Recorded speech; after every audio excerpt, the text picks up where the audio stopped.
코로나19의 재확산으로 다시 비대면 예배로 전환되었습니다. 그러나 중요한 것은 세상의 환경이나 형편이 아니고 주님을 바라보는 일입니다.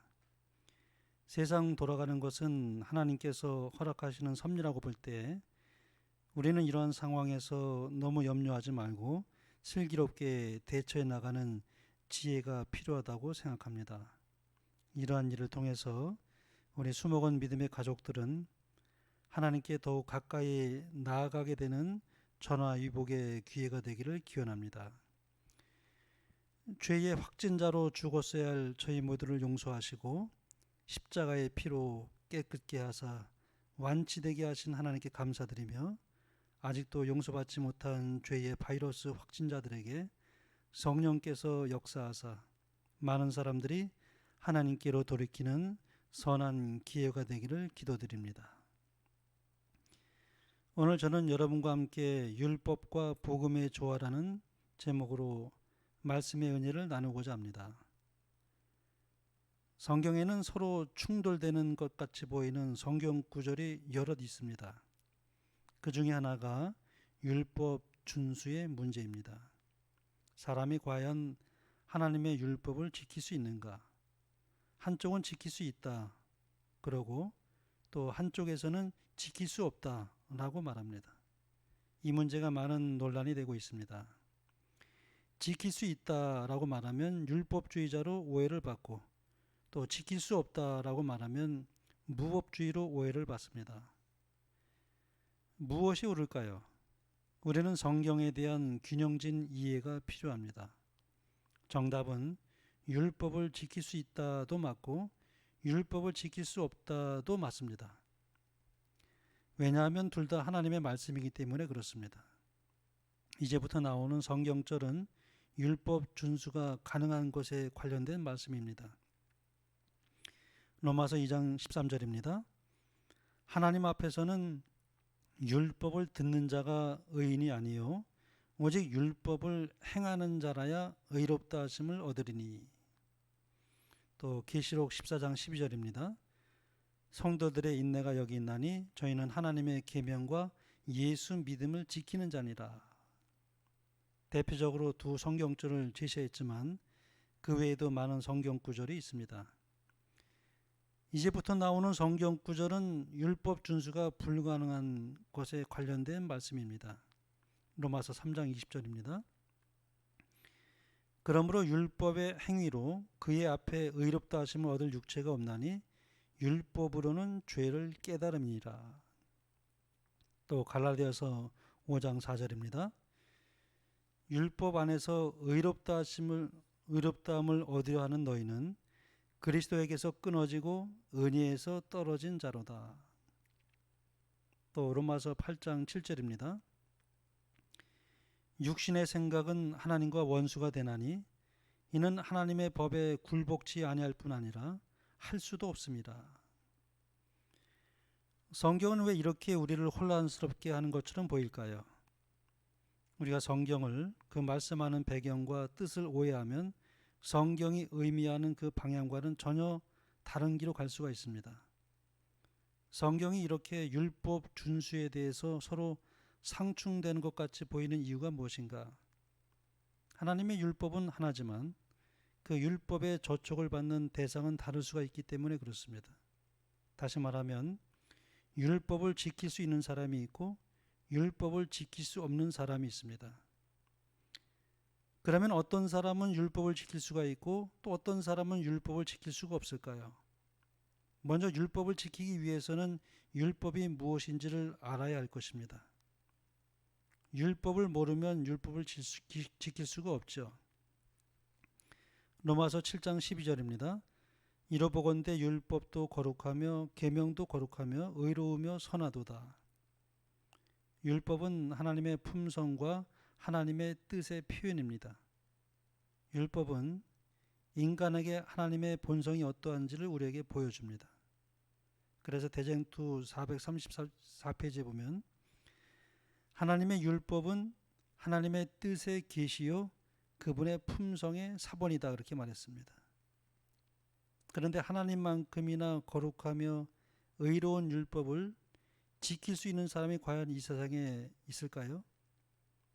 대표적으로 구약의 다니엘과 신약의 다니엘을 한번 살펴보겠습니다. 정로의기단 29페이지에는 말씀입니다. 선지자 다니엘이 자기에게 보냄을 받은 하늘 사자를 두른 그 영광을 보았을 때에 그는 그 자신의 연약함과 불완전함을 깨닫고 혼도되었다. 그는 내 몸에 힘이 빠졌고 나의 아름다운 빛이 변하여 썩은 듯하였고 나의 힘이 다 없어졌으나 라고 하였다. 이렇게 감동을 받은 사람은 그의 이기심을 미워하고 그 자애의 정신을 가증히 여기고 그리스도의 의를 통하여 하나님의 율법과 그리스도의 품성과 일치되는 마음의 순교를 구하게 될 것이다. 바울은 말하기를 율법의 의로는 흠이 없는 자로다 라고 하였다. 그러나 그가 율법의 신령한 성질을 깨달았을 때 그 자신이 죄인임을 깨달았다. 그가 신령한 율법의 깊은 뜻을 살펴보고 하나님께서 보시는 것처럼 자신을 볼 때에 그는 스스로 겸비하여져서 자기의 죄를 자복하였다. 그는 말하기를 전에 법을 깨닫지 못할 때에는 내가 살았더니 계명이 이름의 죄는 살아나고 나는 죽었도다 라고 하였다. 그가 율법의 신령한 성질을 깨달았을 때 죄는 참으로 흉악하게 보이고 그의 자존심은 사라져 버렸다. 다니엘과 바울이 이러하였다면 누가 하나님의 율법을 감히 지킬 수 있다고 말할 수 있을까요? 다니엘은 하나님의 위대한 선지자로서 그리고 바울은 하나님의 위대한 사도로서 하나님의 도우심 속에 살았던 사람들입니다. 그럼에도 불구하고 그들은 율법을 스스로 지킬 수 있다고 주장하지 않습니다. 정로의기단 62페이지에는 말씀입니다. 아담은 타락하기 전에 하나님의 율법을 지킴으로 의로운 품성을 이룰 수 있었다. 그러나 그 일에 실패하였고 그의 범죄로 인하여 우리의 본성은 타락되어서 우리는 스스로 의로울 수 없게 되었다. 또 우리는 죄가 많고 거룩하지 못하므로 거룩한 율법을 완전히 지킬 수 없게 되었다. 그리고 우리는 하나님의 율법의 요구에 응할 만한 자신의 의는 조금도 가지지 못하게 되었다. 그렇다면 하나님께서는 왜 율법을 지킬 수도 없는 우리 죄인들에게 율법을 주셨을까요? 다음에 나오는 성경절들이 그 해답이 될 것입니다. 로마서 3장 20절입니다. 그러므로 율법의 행위로 그의 앞에 의롭다 하심을 얻을 육체가 없나니 율법으로는 죄를 깨달음이니라. 하나님께서는 거울의 역할을 하도록 우리에게 그분의 율법을 주셨습니다. 가력 부분 기별 1권 219페이지에 있는 말씀입니다. 하나님의 율법은 그 은밀한 목적들을 엄밀히 살핀다. 율법은 죄인이 자신의 도덕적인 품성에 대한 올바른 지식을 갖고자 할 때 들여다볼 수 있는 거울이다. 거울의 기능은 우리가 고칠 필요가 있는 것을 지적해 주는 도구입니다. 우리가 아침에 일하러 나가기 전에 내 얼굴이 깨끗한지 그리고 내 머리카락은 잘 손질되었는지를 살펴보기 위해서 먼저 거울로 갑니다. 그런데 내 얼굴에 문제가 있음을 발견했습니다. 그러나 그렇다고 해서 우리가 그 거울을 아무리 들여다본들 깨끗지 못한 내 얼굴이 깨끗해지거나 헝클어진 내 머리카락이 단정하게 비껴지지 않습니다. 고칠 필요가 있는 것을 지적해 줄 뿐이지 거울은 그것을 고쳐주는 도구가 아닙니다. 하나님의 율법도 마찬가지입니다. 율법이라는 거울을 들여다볼 때에 이루 말할 수 없는 죄인이라는 사실을 발견하게 됩니다. 그러나 문제는 율법이 나의 현 상태와 문제를 지적해 주지만 그것을 해결해 주지는 못한다는 것입니다. 그것은 의의 표준을 우리에게 제시하여 주지만 아무런 치료제도 제공해 주지는 못합니다. 그러므로 하나님께서는 인간의 무력하고 절망적인 상태에 대한 해답으로 우리를 예수 그리스도께로 인도하기 위하여 율법을 사용하십니다. 바울은 율법이 담당했던 역할을 갈라디아서 3장 24절에 몽학 선생에 비유하고 있습니다. 이같이 율법이 우리를 그리스도에게로 인도하는 몽학 선생이 되어 우리로 하여금 믿음으로 말미암아 의롭다함을 얻게 하려 함이니라. 요약하면 율법에는 두 가지 기능이 있습니다. 첫째, 자신을 보게 하는 거울의 기능입니다. 두 번째, 그리스도에게로 인도하는 몽학 선생의 역할입니다.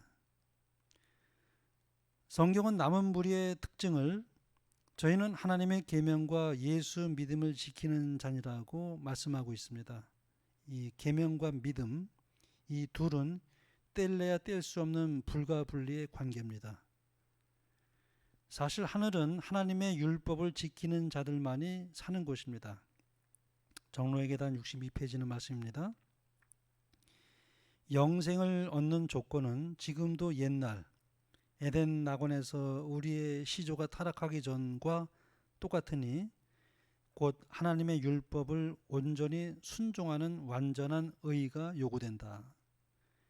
만일에 영생을 이보다 약한 조건으로 허락해 준다고 하면 온 우주의 행복은 위험을 받게 될 것이고 모든 재화와 비참을 일으키는 죄가 영원히 불멸할 길이 열리게 될 것이다. 그러나 죄인들은 스스로의 힘으로 하나님의 율법을 절대로 지킬 수가 없습니다. 왜냐하면 율법은 하나님만큼이나 신령하고 거룩하기 때문에 그렇습니다. 하나님의 율법을 지킬 수 있는 유일한 방법은 우리가 하나님의 율법만큼 거룩한 품성을 소유해야 가능하게 되는 것입니다. 신물교훈 312페이지는 말씀입니다. 인성으로 나타나신 그리스도께서는 완전한 품성을 나타내셨고 이 품성을 우리에게 나눠주신다. 그리스도께서는 율법의 모든 계명을 지키셨다. 그는 당신의 완전한 순종으로 말미암아 모든 인류로 하여금 하나님의 계명을 지킬 수 있게 하셨다. 우리가 우리 자신을 그리스도께 바칠 때에 우리의 마음은 그리스도의 마음과 연합되고 우리의 뜻은 그분의 뜻에 합병되고 우리의 정신은 그분의 정신과 하나가 되고 우리의 생각은 그분에게 사로잡히게 되어 마침내 우리는 그분의 생애를 살게 된다. 신의 성품을 나눠 받은 사람은 하나님의 크신 의의 표준, 곧 그분의 거룩한 율법에 일치하게 될 것이다. 사탄은 사람이 하나님의 계명을 지킬 수 없다고 주장한다. 우리 자신의 힘으로는 계명을 지킬 수 없는 것이 사실이다. 그러나 그리스도께서 사람의 형상을 취하시고 이 땅에 오셔서 당신의 완전한 순종을 통해서 신성과 인성이 연합될 때 하나님의 모든 법도를 지킬 수 있다는 것을 증명하셨다. 사람이 그리스도를 받아들일 때 그는 그리스도의 생애를 살 수 있는 능력도 받게 된다.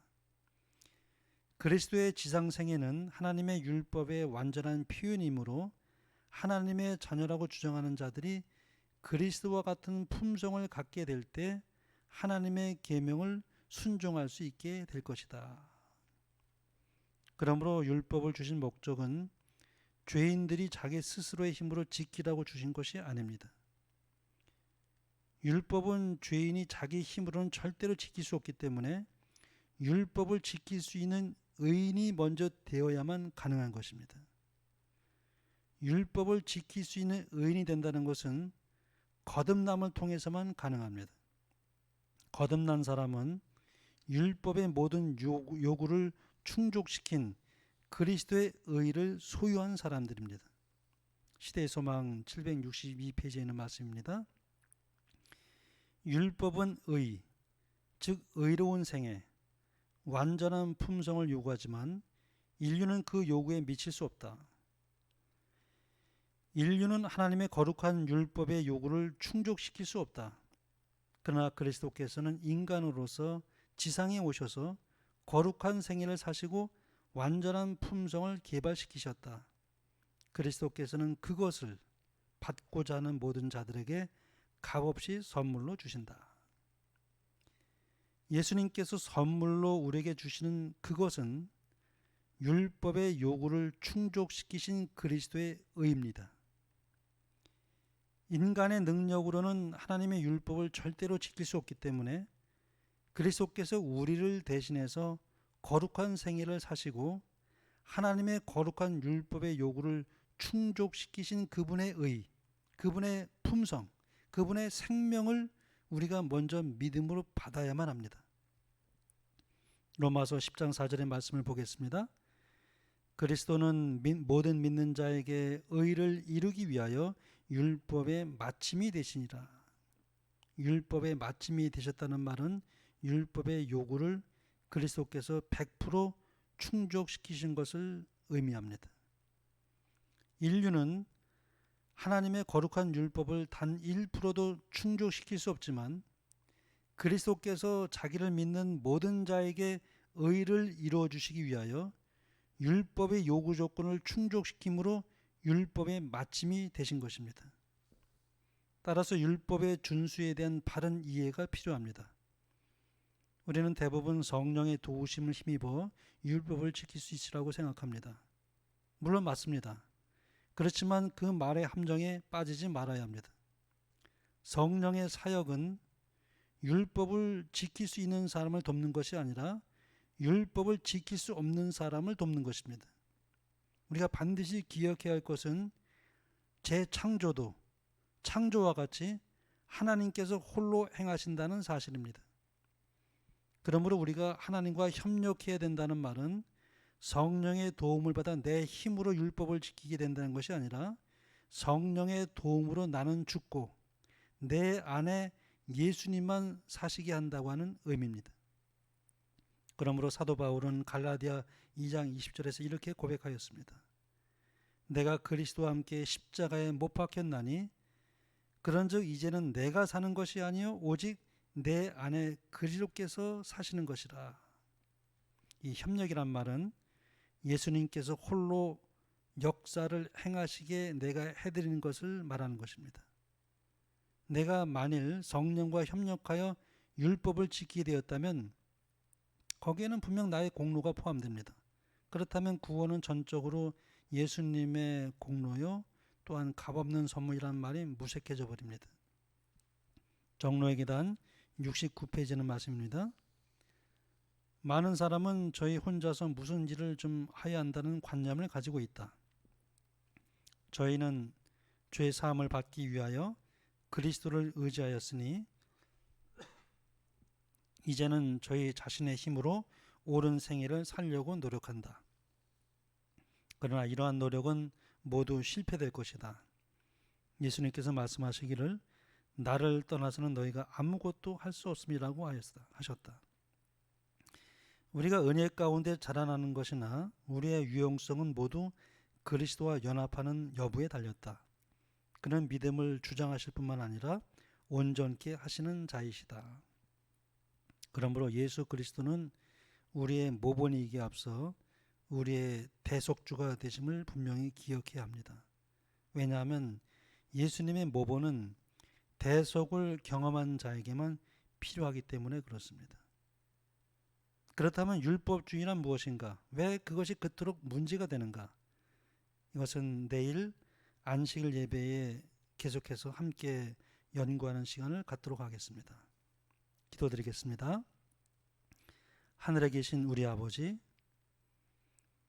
우리 스스로는 하나님의 거룩한 율법을 결코 지킬 수 없는 죄인이오나 우리가 주님을 믿음으로 의롭게 된 자로서 주님과 연합하게 될 때에 하나님의 율법을 지킬 수 있는 은혜를 인하여 감사합니다. 우리로 주의 말씀을 마음으로 받아 거듭나게 하시고 주의 법을 사랑하는 새 마음을 주셔서 감사합니다. 우리가 그리스도의 장성한 분량에 이르기까지 날마다 자라갈 수 있도록 우리의 마음을 붙들어 주시옵시고 요동치 않는 믿음으로 주님을 매 순간 바라보게 하셔서 코로나19로 인하여 이 어려운 시기에 슬기롭게 대처하게 하시고 주님 오시는 그날까지 날마다 승리하는 삶을 살 수 있도록 축복하여 주시옵소서. 예수님의 이름으로 기도드리옵나이다. 아멘.